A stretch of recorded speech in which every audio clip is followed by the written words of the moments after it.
Marcus Chen sat in the back of his Mercedes, staring at the gleaming facade of the Grandview Hotel, the crown jewel of his hospitality empire. 20 years he'd spent building this chain from a single roadside motel into a luxury brand spanning 40 cities. Yet tonight, dressed in a worn jacket and scuffed shoes, he looked nothing like the billionaire CEO whose face graced business magazines. He looked like someone who couldn't afford a cup of coffee in his own lobby. The ache in his chest had been growing for months. Success had lifted him so high that he'd lost sight of the ground, lost touch with the people who made his dream possible. His late father's words echoed in his mind, "Never forget where you came from, son. The moment you stop seeing people is the moment you stop being human." Marcus had forgotten. He'd become obsessed with quarterly reports and shareholder meetings, trusting managers to handle the human element while he focused on expansion. But recent anonymous complaints about staff mistreatment at his flagship property had shaken him awake. Tonight, he would see the truth for himself. Marcus pushed through the revolving doors into the opulent lobby, with its cascading crystal chandeliers and marble floors that gleamed like ice. A young woman at the concierge desk looked up, her smile evaporating when she took in his appearance. He approached the front desk where a man in an immaculate suit stood tall, his nameplate reading, "Gerald Morrison, front desk manager." "Good evening," Marcus said quietly.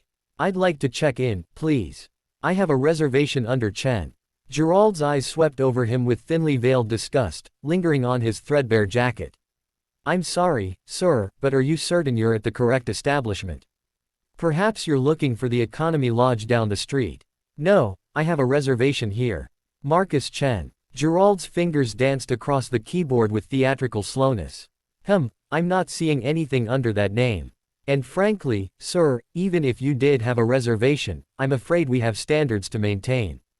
Our guests expect a certain atmosphere." He leaned forward, lowering his voice conspiratorially.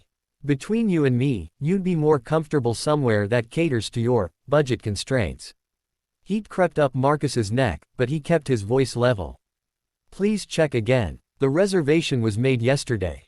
"Sir, I've checked thoroughly." Gerald's smile was sharp as broken glass. "Now, I'm going to have to ask you to leave before I call security. We can't have you disturbing our actual guests." "I'm not disturbing anyone. I just want to check into my room." Gerald snapped his fingers, and two security guards materialized from the shadows like wolves answering a whistle. "Escort this gentleman outside, please. Make sure he understands he's not welcome here." Marcus felt hands grip his arms, firm but not quite rough, yet. As they steered him toward the exit, he noticed a young housekeeper watching from near the elevators. Her name tag read, Rosa. Their eyes met for a brief moment, and he saw something in her expression that made him pause. Was it sympathy? Understanding? Then she quickly looked away, returning to her cart laden with fresh linens. The cool night air hit Marcus's face as the guards deposited him on the sidewalk. One of them, an older man with kind eyes that seemed apologetic, mumbled, "Nothing personal, friend. Just doing what we're told." Marcus stood there for a moment, heart pounding with humiliation and anger, but also clarity.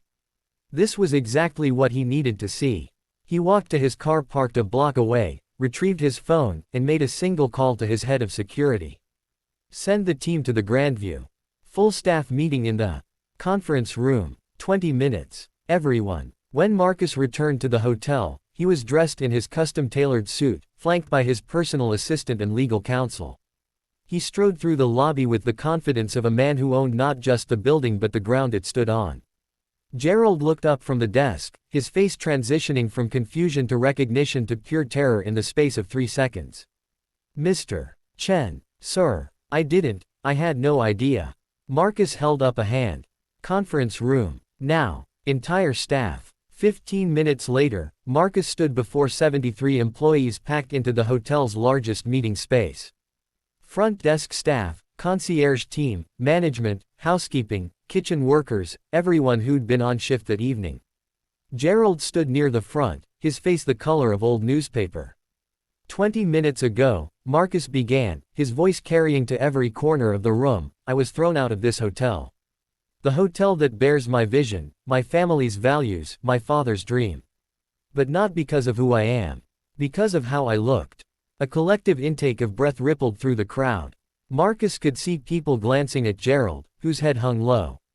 For 20 years, I've built this company on a simple principle my father taught me: treat every person who walks through your doors like family.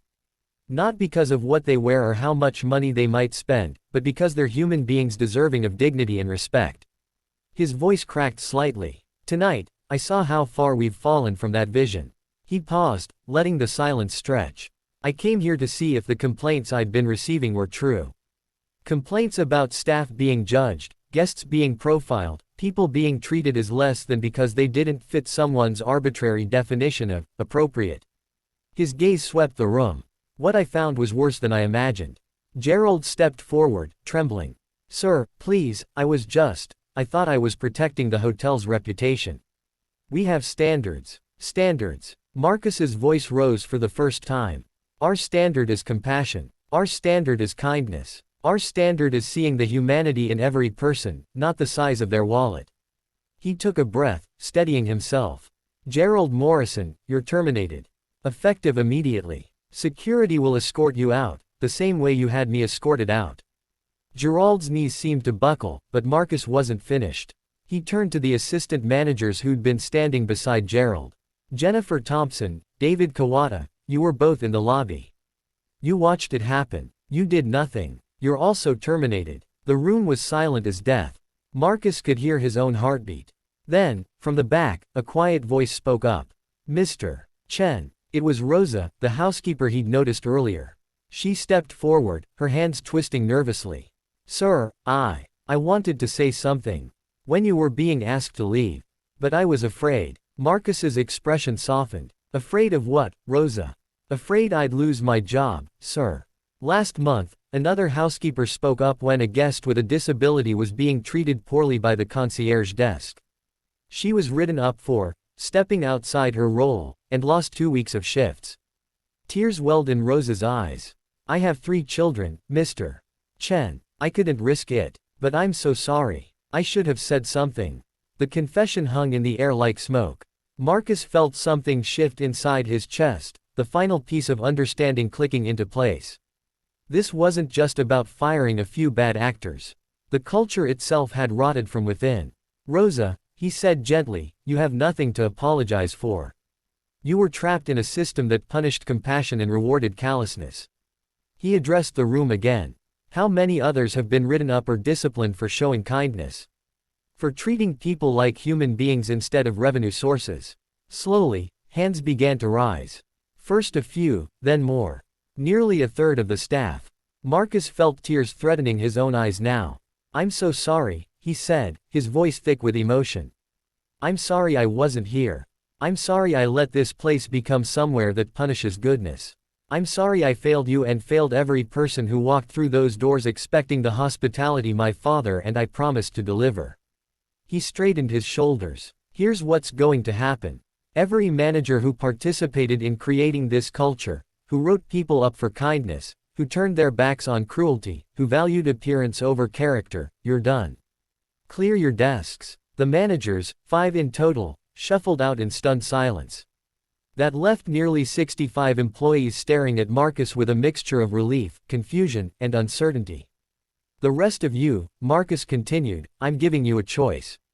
We're starting over. From this moment, this hotel will operate under new principles.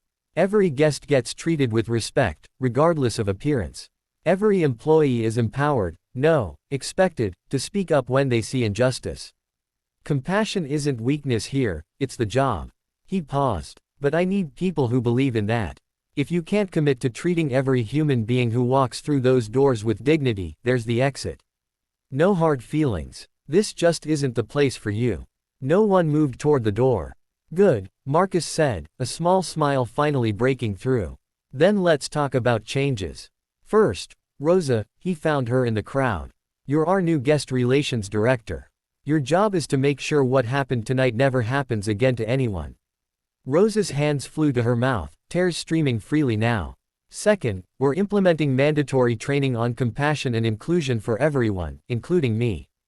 Third, every employee now has a direct line to report concerns, anonymously if needed, straight to my office. And fourth, he pulled out his phone, typing quickly. I'm sending a company-wide memo right now. Every hotel in our chain will adopt these same policies by the end of the month. He looked around at faces that had transformed from fearful to hopeful, from closed off to open. My father used to say that luxury isn't about thread count or chandelier crystals. Real luxury is making someone feel valued, seen, and human. That's what we're going to do here. 3 months later, Marcus stood in the same lobby, watching Rosa train a new front desk manager. A man in dirty work clothes, a construction worker from his appearance, approached the desk hesitantly. Marcus held his breath. "Welcome to the Grandview," the new manager said warmly. "How can we help you today?" The man relaxed visibly. I won the lottery. Just $1,000, but I promised my wife if we ever had extra money, I'd bring her somewhere fancy for our anniversary. Is that okay?" "It's more than okay, sir. It's perfect." The manager's smile was genuine. "Let's make sure you and your wife have an anniversary you'll never forget." Marcus felt his father's presence like a warm hand on his shoulder. He'd torn down the walls of indifference and rebuilt them with compassion. The hotel was making less profit than before, the new policies and training cost money, and they'd stopped charging premium rates for basic human decency.